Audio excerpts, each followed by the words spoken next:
Jesus presented in the temple. We're in Luke chapter 2, verse 22.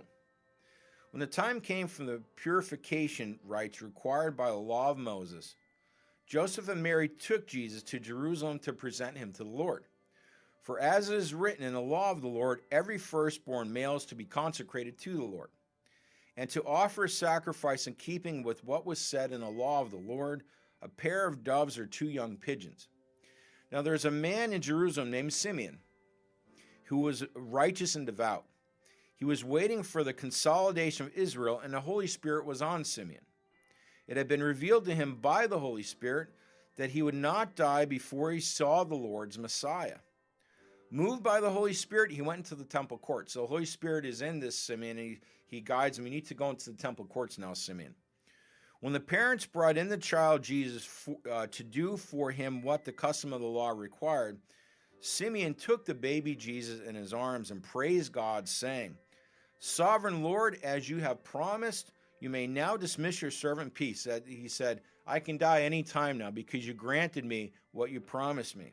For my eyes have seen your salvation." He saw the Messiah, the baby Jesus, which you have prepared in the sight of all nations, a light for revelation to the Gentiles and the glory of your people Israel. Jesus is for everyone who will follow him, will save them from their sins, Jew and Gentile alike. Now the child's father and mother, Mary and Joseph, marveled what was said about their baby Jesus by Simeon. Then Simeon blessed them and said to Mary, Jesus' mother, "This child is destined to cause the falling and rising of many in Israel, and to be a sign that will be spoken against, so that the thoughts of many hearts will be revealed.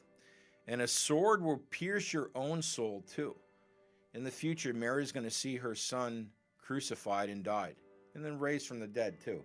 But it's going to be agony for her at some point.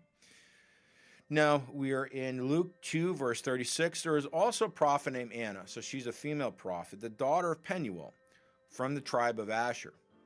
She was very old, and she lived with her husband 7 years after marriage. And then was a widow until she was 84. So this prophetess Anna was married for 7 years, and after 7 years of marriage, her husband died, and she lived a widow and single until she was 84. She never left the temple, but worshiped night and day, fasting and praying.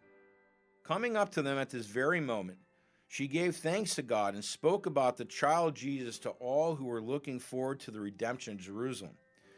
Now when Joseph and Mary had done everything required by the law of the Lord, they returned to Galilee, to their own town of Nazareth. And the child Jesus grew and became very strong.